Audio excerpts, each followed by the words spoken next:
தமிழக மக்களே வணக்கம். இன்றைய தினமொழியில் இன்றைக்குள்ள அறிவுரை என்னவென்றால், கடவுளுடைய ஊழியம் மனிதனுடைய சேவையே ஆகும். கடவுளுடைய ஊழியம் மனிதனுடைய சேவையே ஆகும். அன்பான மக்களே, கடவுள் ஊழியம் சொல்லிட்டு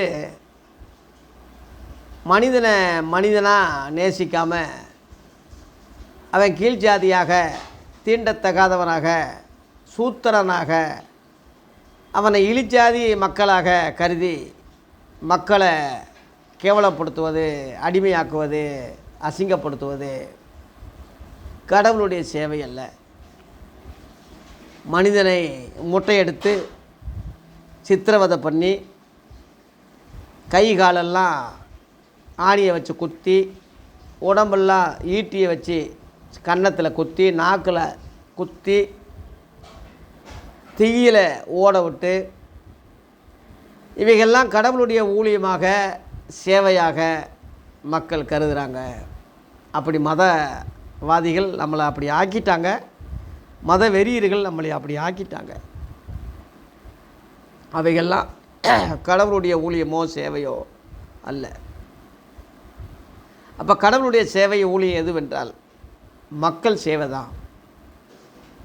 மக்கள் தொண்டே மகேசன் தொண்டு என்பது போல, ஏழைகளை நேசிக்கிற, ஏழைகளுக்கு உதவி செய்கிற மக்கள் தொண்டே கடவுளுடைய இறைவன் விரும்புகிற தொண்டே தவிர, தன்னைத்தானே வரித்து கொள்வது, தன் உடம்பை கீறுவது, கடவுளுடைய ஊழியம் என்ற பெயராலே மக்களை பிரிப்பது, மக்களை இழிவுபடுத்துவது கடவுளுடைய ஊழியம் அல்ல என்பதை தயவு செய்து புரிஞ்சுக்குங்க.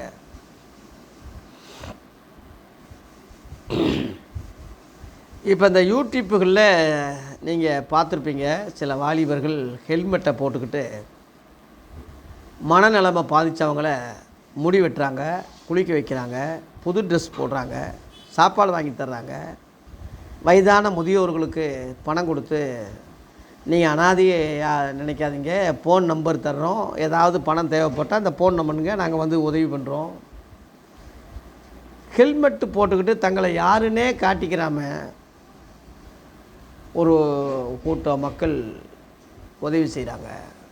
என்னன்னு கேட்டால், இதுதான் கடவுள் சேவைன்னு சொல்கிறாங்க. அவங்க கேட்டதுக்கு பதில் சொல்கிறாங்க, இதுதான் இறைவனுடைய சேவை. வலது கை கொடுப்பது இடது கை அறியாது இருக்கட்டும். சிறியர்களுக்கு ஒருவனுக்கு எதை செய்தீர்களோ அது கடவுளுக்கே செய்ததுக்கு சமம். ஏழை எளியவங்களை நேசிக்கணும். ஏழைகளுக்கு கடன் கொடுப்பது கடவுளுக்கே கடன் கொடுத்த மாதிரி, ஏழைகளுக்கு உணவு கொடுப்பது, வஸ்திரம் கொடுப்பது, தண்ணி கொடுப்பது இறைவனுக்கே கொடுத்த மாதிரின்னு அவங்க விளக்கம் கொடுக்குறாங்க. அது எவ்வளோ உண்மையாக இருக்குது பாருங்கள்.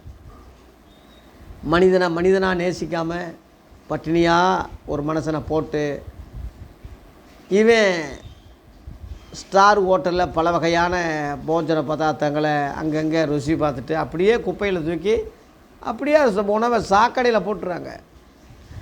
அந்த பாழாய் போகிற உணவு கூட, வீணாய் போகிற உணவு கூட எடுத்து ஏழைகளுக்கு கொடுக்கணும்னு இப்போ ஒரு சேவை ஆரம்பிச்சிருக்காங்க. அது பத்திரமா அந்த உணவெல்லாம் பாதுகாத்து ஏழைகளுக்கு கொடுங்க, பசி உள்ளவர்களுக்கு கொடுங்க. எத்தனையோ பேர் பசியாக இருக்காங்க, அவங்களுக்கு கொடுங்க, சாப்பாட்டை வேஸ்ட் ஆக்காதீங்க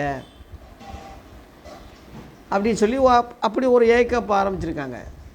விழிப்புணர்வு இப்போ கொஞ்சம் கொஞ்சம் வந்துக்கிட்டு இருக்கு மக்களுக்கு. அதனால் கடவுள் சேவைன்னு சொல்லி முறையில் மக்களை இம்சப்படுத்துவது, தொந்தரவுப்படுத்துவது, மக்களை கெடுப்பது, பிரிப்பது, அழிப்பது கடவுள் ஊழியம் ஆகாது, கடவுள் சேவையாகாது. அதுக்கு மாறாக மக்களுக்கு நன்மை செய்யுங்க, உதவி செய்யுங்க. நீ கண்ணால் பார்க்குற ஒரு மனிதனுக்கு உதவி செய்யாதவன் காணாத இறைவனுக்கு நான் தொண்டு செய்கிறேன்னு எப்படி நம்ப முடியும்? நீ கண்ணால் பார்க்குற இந்த மனிதனுக்கு நீ இறங்காவிட்டால் அவன் கஷ்டப்படுறான், துணி இல்லாமல் இருக்கான், பசியில் வாடி சுருண்டு கிடக்கிறான். அவனுக்கு நீ சாப்பாடு போடாமல் நான் ராமேஸ்வரம் போகிறேன், திருப்பதிக்கு போகிறேன், நான் பழனிக்கு போய் மொட்டை எடுக்கிறேன், நான் இவங்களுக்கு போய் அன்னதானம் பண்ணுறேன்னு சொல்கிறதுல என்ன பாருங்க. அங்கே இறைவன் படுத்திருக்கார் பாரு. அன்னை தெரசா தொண்டெல்லாம் பார்த்தீங்கன்னா ஏழை எளிய மக்களை பார்க்கும்போது, குஷ்டரோகிகளை பார்க்கும்போது, சுருண்டு கிடந்த முதியவர்களை பார்க்கும்போது, ஐயோ என் இயேசு இப்படி கிடக்கிறாரே, என்னுடைய இயேசுநாதர் இப்படி படுத்திருக்காரே, என்னுடைய தெய்வம் இப்படி கிடத்திருக்கேன்னு சொல்லி இந்த நோக்கத்திலேயே அந்த அம்மா எடுத்து அணைச்சி அவங்களுக்கு உதவி செய்யுமா. அந்த நோக்கத்திலேயே தான் தொண்டு செஞ்சுருக்கே தவிர வேறு வகையில் தொண்டு செய்யலை. இன்றைக்கி அன்னை தெரசாண்டு அன்னைன்னு சொல்கிற அளவில் வெளிநாட்டு அம்மாவை தாயின்னு நம்ம சொல்கிற அளவில் கொண்டாடுற அளவில் நோபல் பரிசு கொடுத்துருக்காங்க.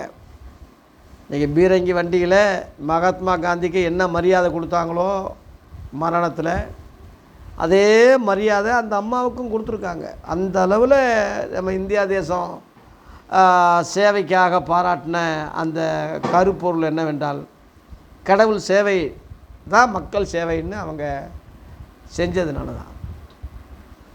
எத்தனையோ மிஷனரிகள் அந்த மாதிரி தொண்டுகள் பண்ணியிருக்காங்க. பென்னிகுக்குன்னு ஒருவர், ஜான் பென்னிகுக்குன்னு ஒருவர் முல்லை பெரியாறு அணையை கட்டினார். எல்லாரும் எதிர்த்தாங்க, அவங்க நாட்டில் இது தேவையில்லைன்னு சொன்னாங்க. ஒரு சொந்த பணத்தை செலவு பண்ணி அவன் சொந்த வீட்டையெல்லாம் விற்று மதுரையில் தங்கியிருந்து அந்த முல்லை பெரியாறு அவர் சொந்த முயற்சியில் கட்டினது ஜான் பென்னிகுக்கு. 5 மாவட்டங்களுக்கு இன்றைக்கி அந்த அணையிலிருந்து தண்ணி போகுது. 5 மாவட்ட மக்களும் பலன் பெறுறாங்க. அந்த 5 மாவட்ட மக்களும் அவரை தெய்வமாக கொண்டாடுறாங்க, கடவுளாக கொண்டாடுறாங்க. இதுதான் அவர் மதத்தை பார்க்க 5 மாவட்ட மக்கள் மதத்தை பார்த்தாங்களா, வேறு நாடுன்னு பார்த்தாங்களா, வேறு மொழின்னு பார்த்தாங்களா, சேவையே பாராட்டுறாங்க. கடவுள் சேவை இது. அதுதான் இந்த மாதிரி நிறையா இருக்குது. இப்போ நம்ம தமிழ் தொண்டு வளர்த்ததுக்காக சீகன் பால்க்குன்னு சொல்லி ஒரு ஜெர்மனிக்காரரை 17ஆம் நூற்றாண்டில் நம்ம தரங்கம்பாடிக்கு, நம்ம தமிழ்நாடு தரங்கம்பாடிக்கு இறங்கி சுடு மண்ணாலேயே மண்ணிலேயே கையில் எழுதியே தமிழ் கற்று தமிழ்லையே அச்சு கோர்த்து எழுத்து புதிய ஏற்பாடை தமிழில் வெளியிட்ட பெருமை அவருக்கு தான். இந்த தமிழ் வார்த்தை அச்சிட்ட வெளியிட்ட பெருமை அவருக்கு தான். அதை இன்றைய மு.க. ஸ்டாலின் ஐயா பாராட்டி மணி மண்டபம் அவருக்கு அமைக்கிறாங்க அங்கே. அது எவ்வளோ பெரிய காரியம், எவ்வளோ பெரிய தொண்டு. இந்த மாதிரி நிறையா இருக்குது.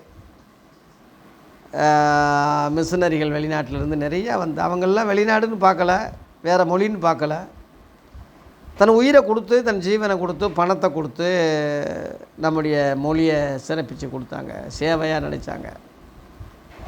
கடவுள் சேவைன்னா ஒரு கோயிலை கட்டணும், ஜனங்களை சேர்க்கணும், அப்படி இல்லை. அவங்க தொண்டில் பண்ணியிருக்காங்க, தமிழ் தொண்டு பண்ணியிருக்காங்க, தமிழர் வளர்ச்சிக்கு பாடுபட்டிருக்காங்க. முல்லை பெரியாரான அதெல்லாம் கோயிலாக, அது சாமி தொட்டாது. அன்னை தெரசா அம்மா செஞ்சதெல்லாம் என்ன பூசையா, கோயிலா, ஜபமா? தொண்டு தானே. அதான் மக்கள் தொண்டே மகேசன் தொண்டுன்னு சொல்கிறது அந்த அர்த்தம் தான். அந்த தொண்டில் கடவுள் பிரியப்படுறார். ஆகவே மக்களே, கடவுள் ஊழியம் சொல்கிறது மக்களுடைய சேவை தான். சேவை செய்து கடவுளை சந்தோஷப்படுத்துங்க, சேவை செய்து கடவுளை கனப்படுத்துங்க. சேவையின் மூலமாக உங்களை கடவுள் மக்களாக, கடவுளை நேசிக்கிறவங்களாக காட்டுங்க. மக்களே நல்லா இருங்க. கடவுள் நம்மை நல்வழியில் நடத்துவாராக. நன்றி.